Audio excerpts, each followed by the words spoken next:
Pemandangan kedukaan yang nyalang di depan mataku sungguh menggetarkan. Aku tidak tahan untuk tidak segera menghambur dan kemudian memeluk ketiganya.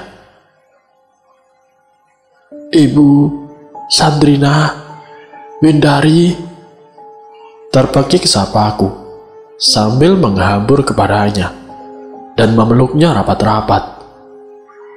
Anehnya mereka sama sekali tidak bergeming. Tidak ada reaksi apapun atas kehadiranku. Sepertinya mereka telah mati rasa. Kuulang sapaku kembali. "Ibu, ini aku, Ibu. Ini aku. Anakmu Dewangga tidak mati, Bu. Aku masih ada. Aku masih hidup. Sandrina, Windari, tidakkah kalian melihatku? Ini aku, kakak kalian. Aku ada di sini. Aku tidak mati." Namun tetap saja, tidak ada reaksi apapun. Sekalipun sudah kukeraskan suaraku. Saking kerasnya, gendang telingaku rasanya mau pecah oleh kencangnya suaraku sendiri. "Aku tidak mati. Aku masih ada. Lihatlah ini. Aku masih bersama kalian semua. Aku masih hidup." Kataku berteriak seperti orang kerasukan. Aku berharap sekali mereka mendengarku. Mereka melihatku. Tetapi harapan tinggallah harapan. Kehadiranku tidak pernah lagi ada dalam anggapan mereka. Aku telanjur dianggap mati. Mati tanpa pernah diketahui mayatnya. Aku bisa merasakan kehilangan mereka atas diriku. Sedus dan tangisan ibuku tidak kunjung padam. Namaku terus disebut-sebutnya dalam meratapan kedukaan yang dalam dan sangat memilukan. Begitupun dengan kedua adikku. Mereka terlihat sedih sekali. Matanya sembab wajahnya menyimpan duka yang dalam. Aku tidak melihat ada kerelaan di antara ketiganya. Mereka benar-benar terlihat terpukul dan merasa kehilangan atas diriku. Aku tidak bisa berbuat apa-apa lagi, sebab apapun yang telah aku lakukan untuk membuat mereka percaya bahwa aku masih ada, tidak pernah sampai. Aku hanya bisa menangis terseduh, menyaksikan semua itu. Kasihan mereka. Terlihat sekali kalau merasa sangat kehilangan dan terpukul atas kejadian yang menimpaku. Acara tahlilan memperingati 7 hari kematianku tanpa terasa selesai juga. Semula aku tidak percaya dengan perubahan keadaan atas diriku ini. Tetapi akhirnya tidak ada alasan lagi untuk tidak mempercayainya. Setelah melakukan berulang-ulang dan ternyata hasil tetap sama, aku merasa mentok atas semua yang telah aku perbuat. Puncaknya aku pun berusaha untuk bisa berdamai dengan diri sendiri. Aku berusaha dan terus berusaha agar bisa menerima takdir keadaanku sebagaimana adanya. Perlahan kukatupkan mataku, lalu melenggang dalam kesunyian, tanpa beban dan keinginan. Sejenak aku merasakan sebuah kedamaian yang tidak bisa aku lukiskan dengan kata-kata. Bebarengan dengan memuncaknya perasaan damai dalam keheningan, mendadak terasa sebuah kekuatan yang dahsyat, yang tidak tahu asal-usulnya. Hanya dengan sekali sentakan, memelantingkan diriku hingga serasa terbang melayang. Tubuhku terasa tidak memiliki bobot sama sekali. Sangat ringan sekali. Seringan kapas yang terbawa hembusan angin. Atas keadaanku yang demikian, tiba-tiba saja aku panik bukan main. Takut jatuh terhempas dari sebuah ketinggian yang tidak terkira. Aku pun dibuat tercekam, cemas dan menggigil ketakutan. Aku terkejut bukan main ketika mendapati diriku selama ini tidak kemana-mana. Aku hanya di atas pembaringan saja, duduk bersila, sebagaimana lazimnya sikap meditasi. Sungguh sebuah kejadian yang mengejutkan, yang kukira aku telah pulang ke rumah dan bertemu dengan ibu, kedua adikku, Om Bowo, serta sejumlah beberapa warga yang menghadiri acara tahlilan 7 hari kepergianku. Ternyata tidak seperti itu kejadiannya. Kenyataannya aku hanya di barak kesatriaan Kadipaten Sekar Langit. Rupanya yang barusan terjadi pada diriku hanyalah sebuah penjelasan astral belaka. Ya, hanya astral traveling belaka. Nenek moyang kita dulu menyebutnya Rogo Sukmo. Aku sudah kembali di Kadipaten Sekar Langit. Sudah tidak lagi bersama ibuku, kedua adikku, dan juga pamanku. Duniaku di luar dunia mereka. Duniaku dunia tidak kasat mata. Keberadaanku adalah ketiadaan bagi warga dunia nyata. Dan segayal apapun, aku berusaha menunjukkan diri di hadapan mereka, maka hanya akan sia-sia belaka. Saat aku sedang merenung diri, tiba-tiba terdengar denting-bening petikan senar kecapi nun jauh di sana. Irama suara petikan itu berasal dari kolam yang terletak di kompleks Keputren dari tempatku berada. Terlihat olehku seorang perempuan berambut sebahu yang dibiarkan tergerai. Perempuan itu adalah si Ayu. Ayu masih asik memetik senar-senar kecapinya. Ketika aku sudah dekat sekali dengannya, aku berdiri sekitar 2 meter di belakangnya. Saking asiknya bermain kecapi, Ayu tidak menyadari kehadiranku. Irama instrumentalia mengalun lembut dan syahdu. Gila, permainan kecapimu benar-benar luar biasa. Aku sampai merinding mendengarnya, kataku memuji. Oh, Mas Dewangga, serga Ayu tanpa bisa menyembunyikan keterkejutannya.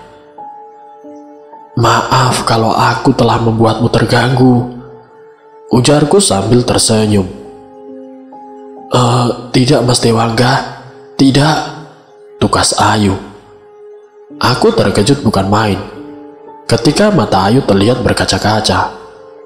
Meski begitu, ia masih memaksakan senyumnya terkembang. Aku hanya...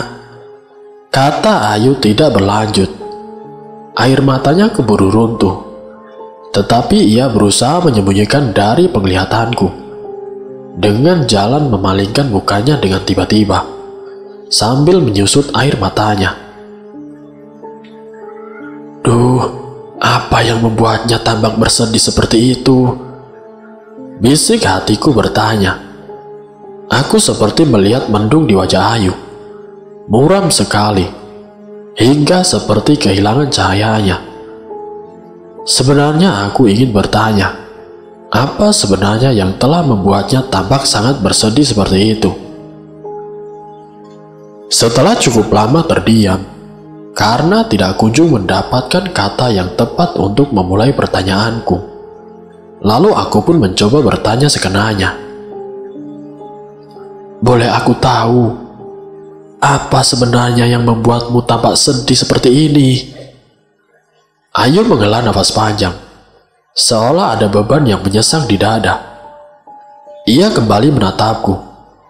Sorot matanya mengandung kedukaan yang dalam. Kalau boleh memilih, tiba-tiba Ayu berkata dengan tatapan matanya menerawang jauh.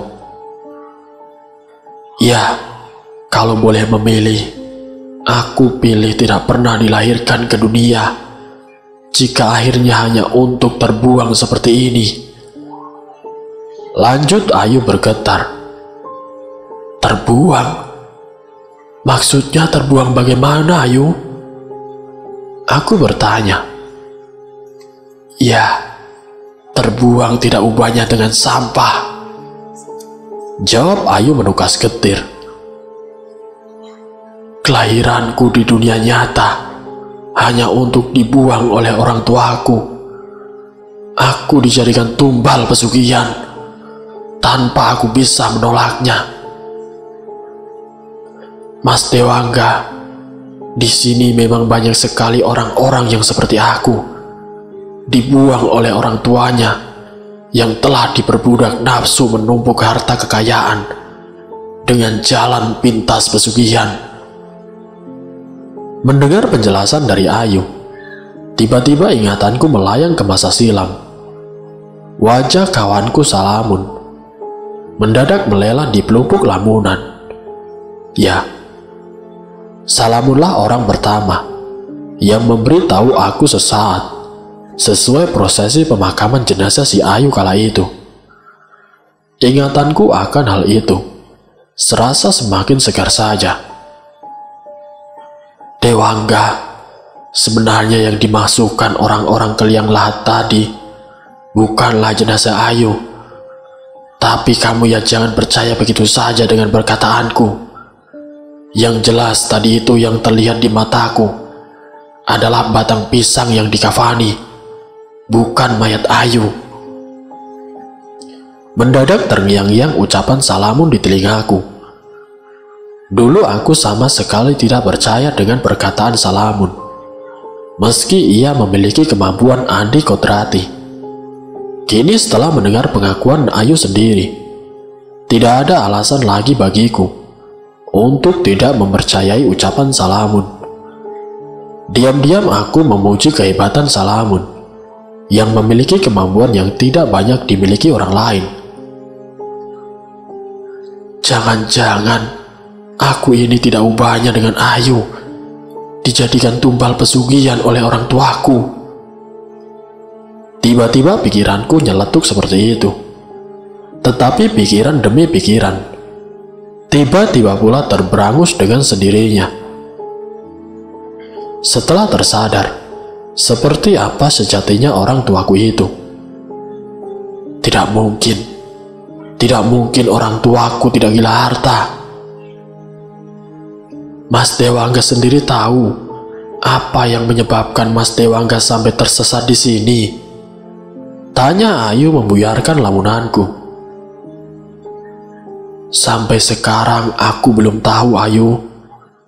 Jawabku berterus terang. Semoga ihwal keberadaan Mas Dewangga di sini tidak sepertiku, dibuang oleh orang tua kandungnya sendiri. Sering aku bertanya-tanya sendiri, untuk apa aku dilahirkan jika hanya untuk dibuang? Terdengar getir sekali ucapan Ayu. Sungguh sebuah paradoksal. Dilahirkan hanya untuk dibuang. Kehadiran anak sekolah bukan lagi sebagai sebuah amanah, tetapi tidak lebih dari sampah. Sungguh aku tidak bisa membayangkan bagaimana pedihnya hati Ayu atas kenyataan tersebut.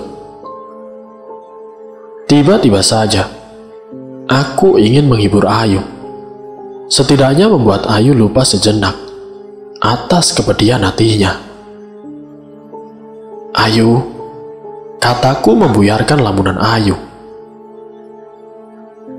Aku sendiri masih bingung dengan diriku ini. Aku tidak tahu bagaimana hal ihwal hingga aku berada di sini.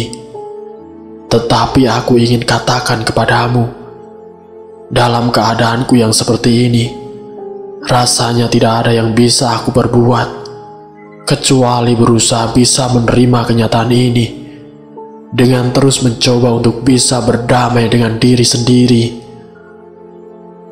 Mas Dewangga, jika penyebab dari keadaan di dunia tidak kasat mata ini karena kecelakaan, barangkali aku masih bisa seperti yang Mas Dewangga katakan itu. Tetapi bagaimana mungkin aku bisa berdamai dengan diri sendiri jika keberadaanku di sini karena unsur kesengajaan? Orang tuaku, ya, orang tuaku yang mestinya mengasuhku, mendidik, dan membesarkanku dengan penuh kasih sayang, justru mencampakkanku sebagai tumbal pesugihannya. Yang dikemukakan Ayu cukup bisa aku mengerti. Sesuatu yang dibuang memang identik dengan ketidakbergunaan. Barangkali ketersiaan itulah yang dirasakan oleh Ayu, hingga sulit sekali rasanya bagi Ayu untuk menerima kenyataan itu. Kedekatanku dengan Ayu pun dilihat oleh semua prajurit. Secara refleks aku pun mengangkat wajahku, dan terlihat olehku Kanjeng Adipati Suryo yang tiba-tiba sudah berdiri di hadapanku. Melihatku terkejut oleh keberadaannya yang tiba-tiba sudah berdiri di hadapanku. Senyumnya pun terkembang. "Dewangga," sapanya kepadaku. "Sama seperti di dunia nyata, di sini pun juga ada norma yang kalau dilarang ada sanksinya," lanjut Kanjeng Adipati Suryo. Aku tidak mengerti arah pembicaraannya. Aku hanya bisa diam, sembari menunggu dengan perasaan harap-harap cemas. Apa sejatinya yang hendak disampaikan Kanjeng Adipati Suryo kepada aku?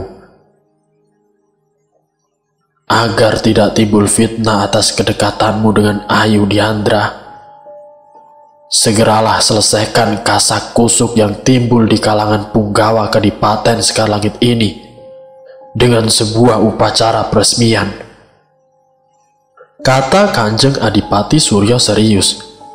Ucapan Kanjeng Adipati Suryo seperti petir menyambar di siang bolong. Aku terkejut bukan main dibuatnya. Aku pun sampai tidak bisa berkata-kata. Apakah aku harus katakan kepada Kanjeng Adipati Suryo kalau aku belum berkata apa-apa atas kedekatanku dengannya? Kataku dalam hati. Aku berharap kalian akan menjadi pasangan yang bahagia, ujar Kanjeng Adipati Suryo dengan suara nyaris tercekat di kerongkongan. Aku semakin yakin saja bahwa sebenarnya Kanjeng Adipati Suryo mencintai si Ayu. Hanya saja ia berusaha menutup-nutupinya.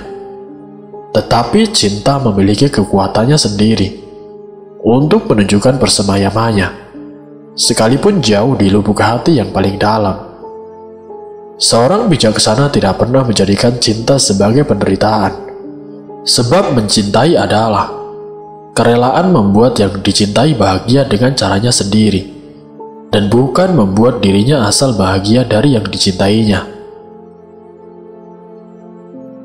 Aku akan segera perintahkan para punggawa di sini untuk menyiapkan pesta perkawinanmu, Ayu. Aku akan bahagia jika kamu bahagia, kata Kanjeng Adipati Suryo lebih kepada Ayu. Hingga aku merasa kurang dianggap. Taurung kecemburuanku menggeliat oleh perhatian sesembahan rakyat Kadipaten Sekarlangit itu kepada wanita yang aku cintai.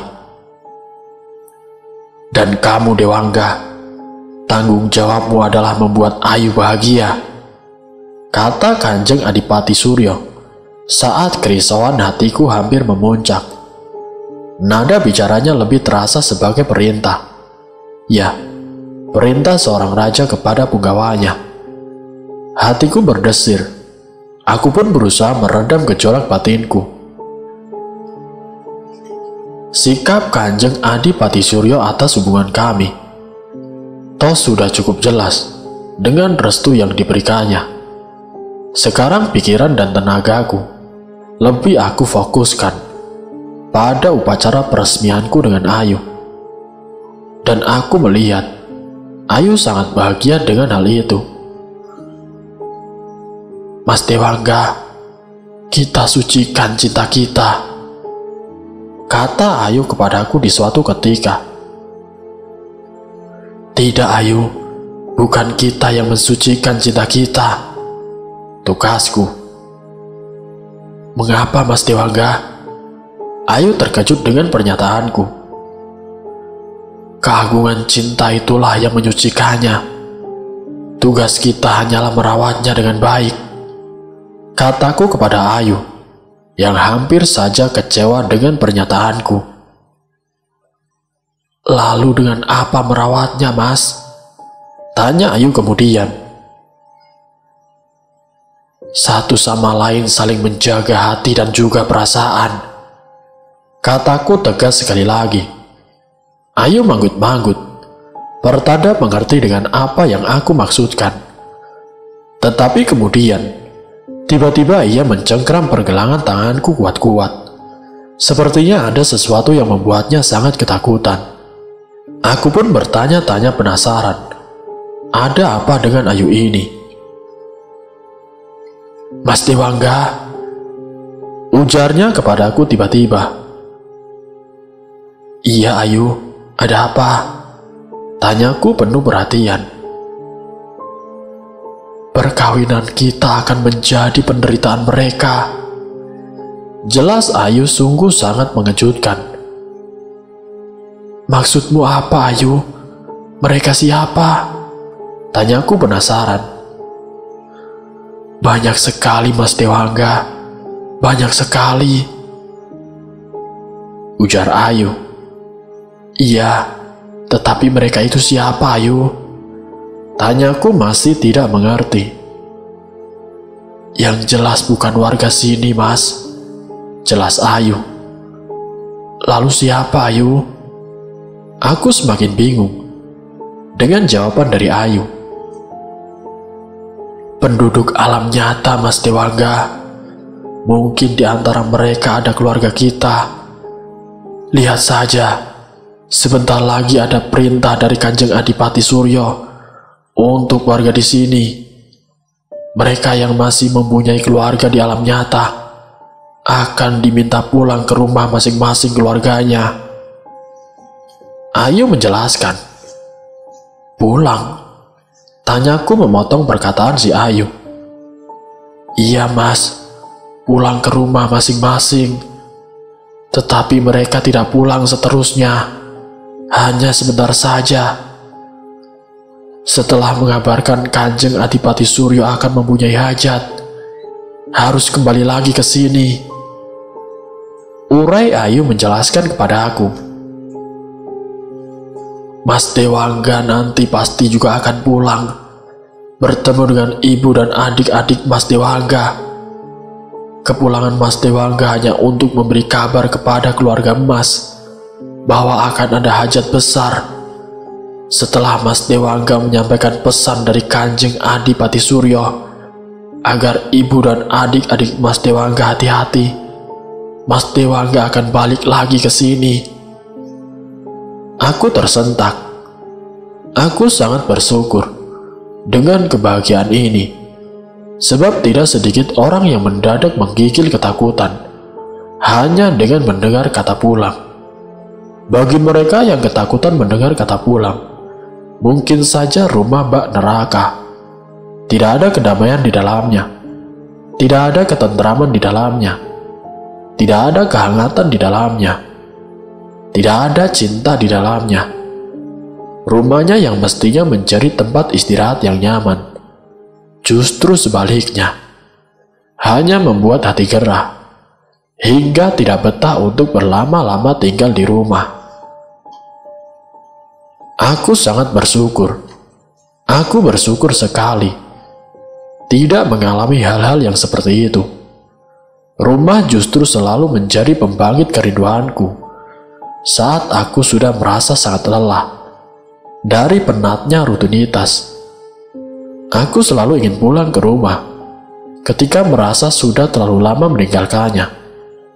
Dan kini tiba-tiba kerinduan akan rumah terbuncah. Bukankah kamu nanti juga akan pulang, Ayu? Tanyaku pada Ayu.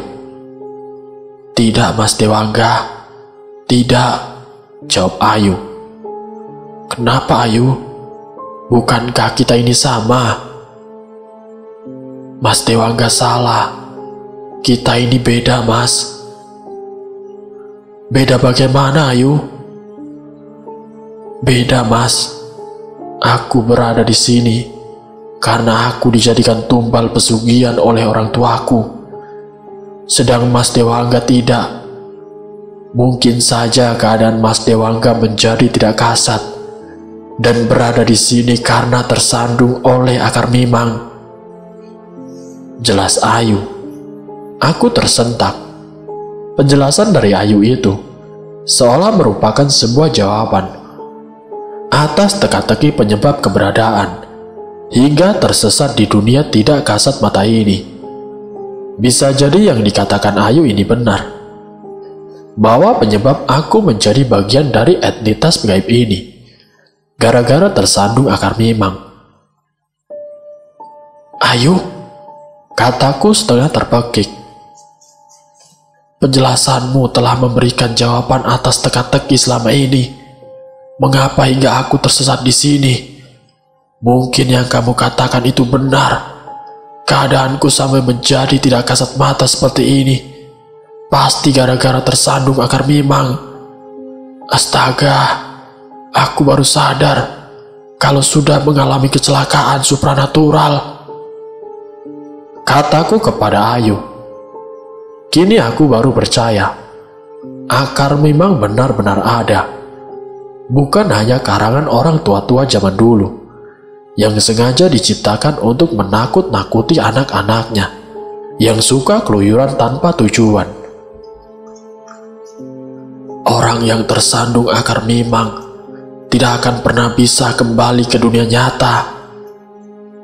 Demikian yang pernah aku dengar dari cerita. Karena tidak bisa kembali ke dunia nyata, lalu dianggap hilang atau kalap, keberadaannya tidak pernah bisa diketahui lagi. Aku berjalan hilir mudik di hadapan si Ayu. Kukerahkan seluruh ingatanku untuk merekonstruksi bagaimana hingga aku tersandung akar mimang. Kubiarkan anganku melayang ke waktu-waktu yang telah aku lampaui. Tiba-tiba saja aku teringat sebuah tempat keramat yang terakhir aku kunjungi sebelum akhirnya seperti ini keadaanku. Sekarang aku ingat, Ayu. Tiba-tiba aku berkata kepada Ayu dengan nada penuh antusias. Ya, aku ingat sekarang. Ingat apa, Mas Dewangga? Tanya Ayu memotong. Pasetran Gondomayit.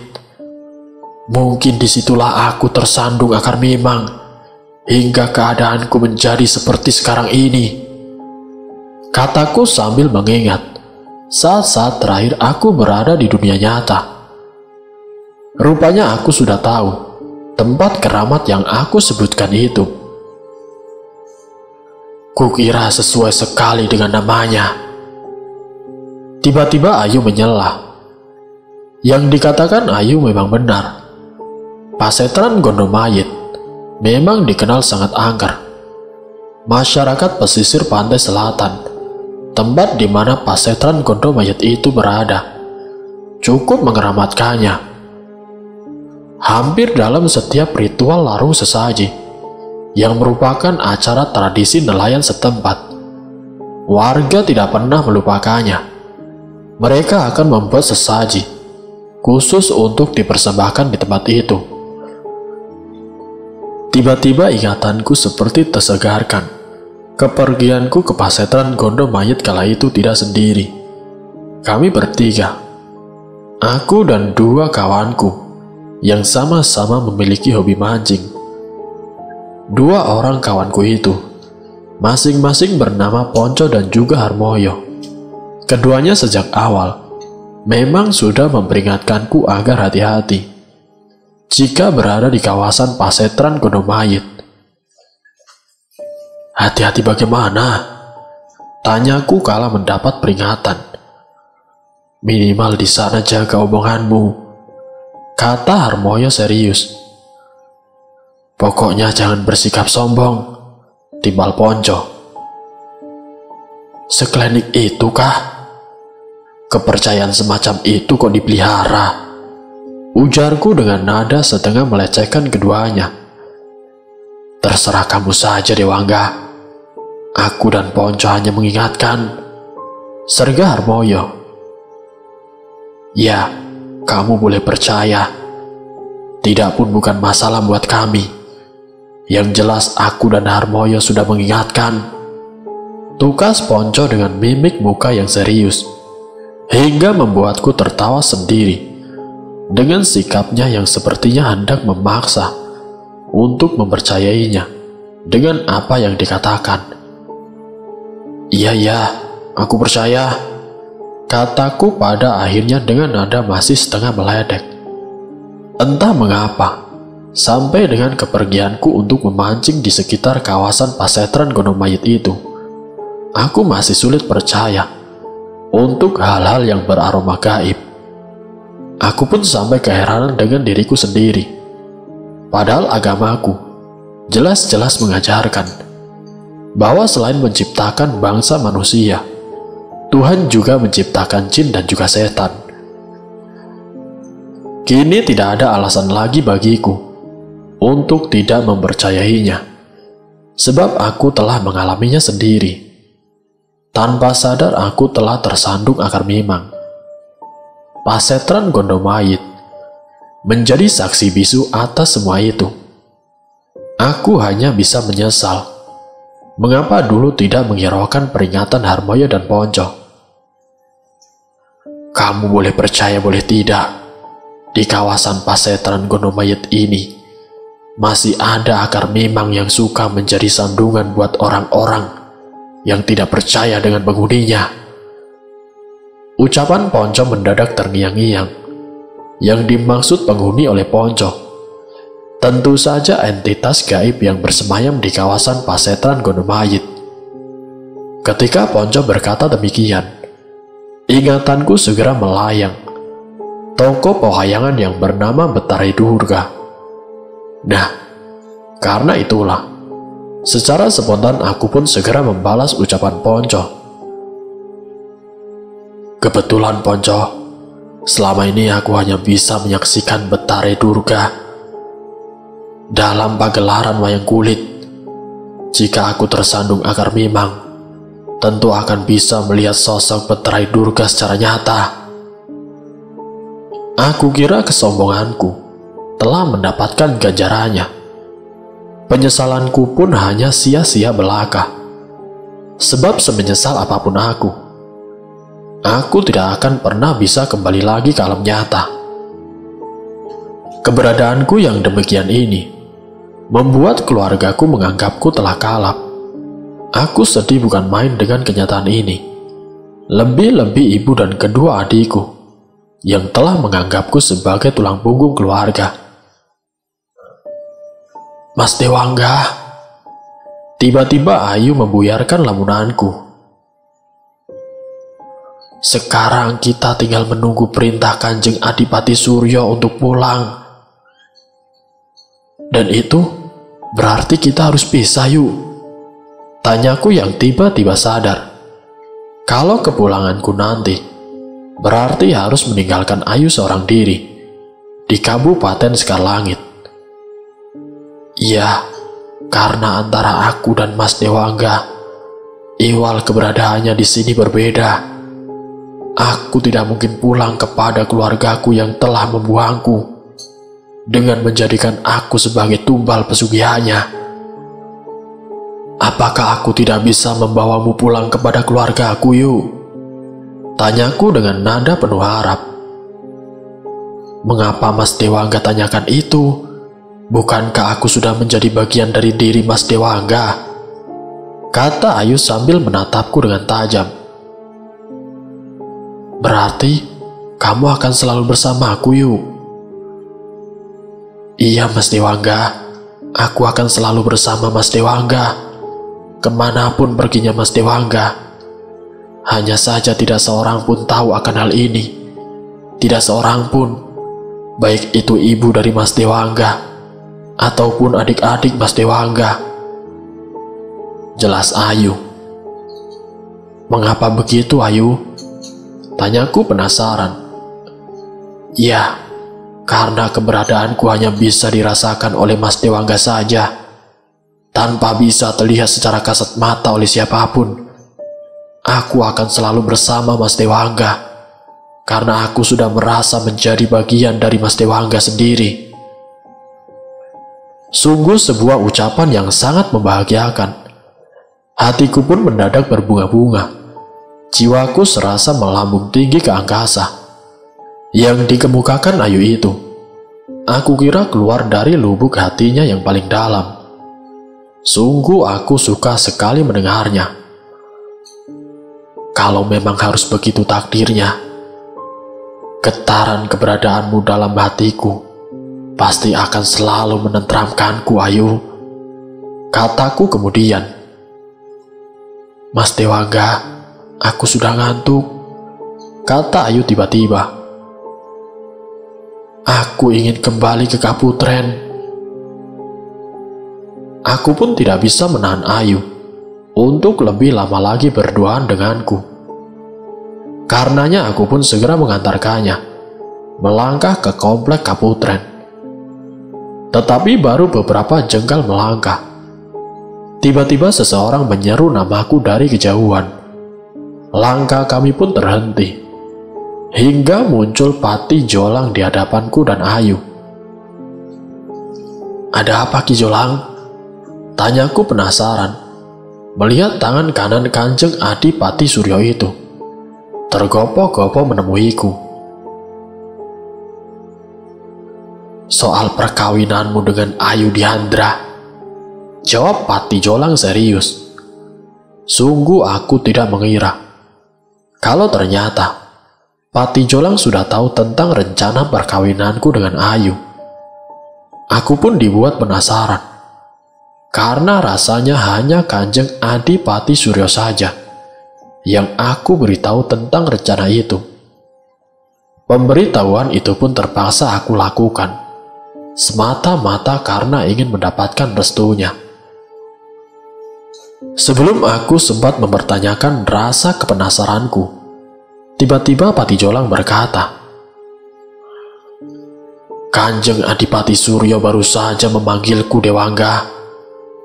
Aku diminta sebagai penanggung jawab upacara perkawinanmu. Pati Jolang, aku haturkan banyak terima kasih atas kesediaanmu mengemban tugas dari Kanjeng Adipati Suryo, kataku sambil menangkupkan telapak tanganku di dadaku sebagai sebuah ekspresi penghormatanku yang takzim kepadanya. Terima kasih. Pati Jolang tampak senang menerima penghormatanku, hingga ia pun berkata, ini sudah menjadi tugasku sebagai pati di sini, Dewangga. Besok kita semua akan mendapat perintah dari Kanjeng Adipati Suryo. Karena itu seluruh punggawa diminta kehadirannya di pendapa, kata Pati Jolang berikutnya kepada aku. Perintah penting apa kira-kira? Tanyaku kepada Pati Jolang. Yang jelas terkait dengan perkawinanmu, Dewangga.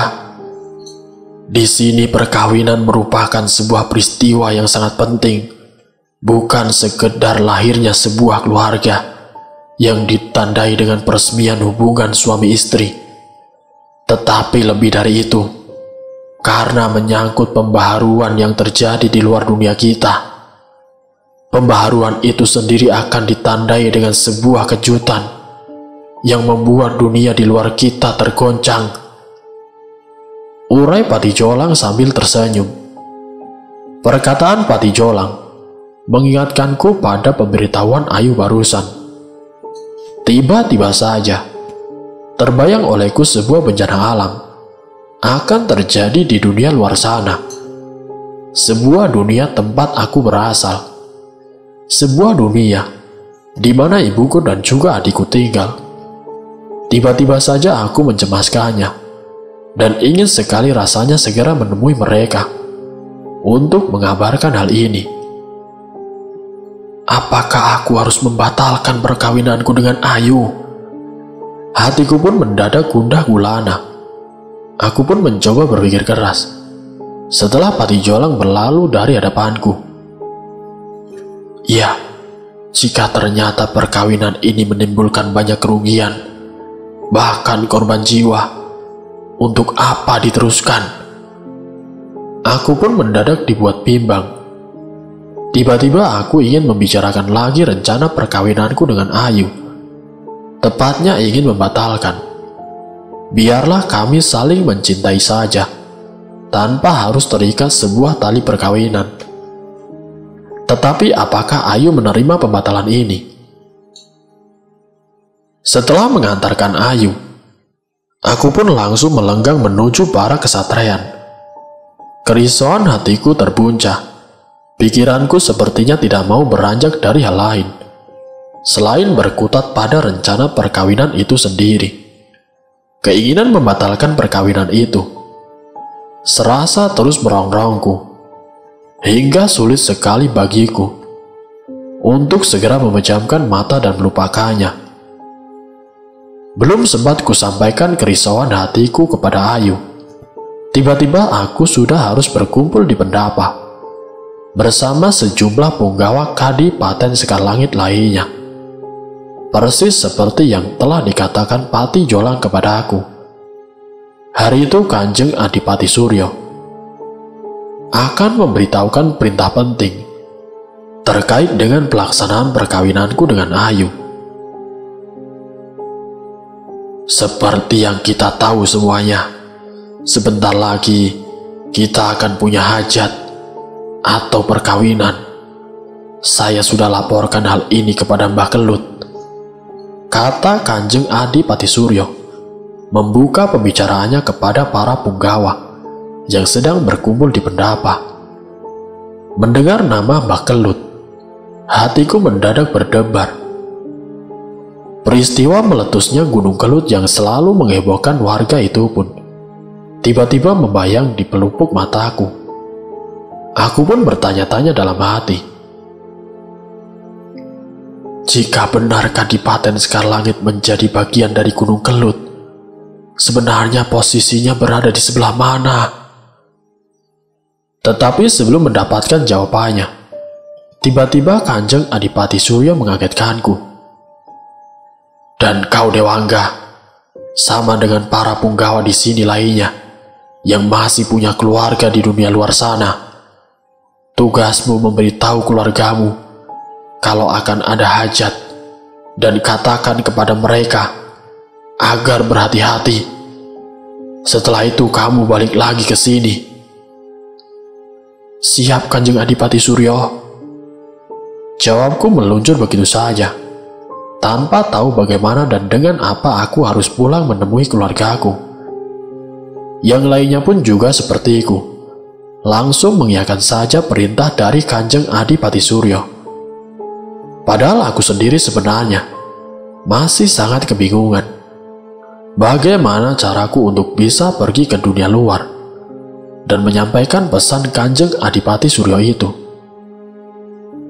Sedangkan kalian para punggawa yang sudah tidak mempunyai keluarga di dunia luar sana, tugas kalian menyiapkan segala sesuatu untuk keperluan pesta perkawinan Dewangga dan juga si Ayu. Ki Pati Jolang nanti yang akan membagi tugas kepada kalian. Siapa-siapa nanti yang harus mengambil beras di sepanjang pantai selatan, dari ujung barat sampai ujung timur, dan keperluan lainnya, seperti minyak dan sebagainya. Ki Pati Jolang yang akan mengatur semuanya, kata Kanjeng Adipati Suryo kepada para punggawa Kadipaten Sekar Langit. Apakah bencana yang akan terjadi di desa ini? Nanti saya akan lanjutkan ke bagian yang berikutnya. Jadi untuk kalian, saya mohon tetap stay di channel ini. Wassalamualaikum warahmatullahi wabarakatuh.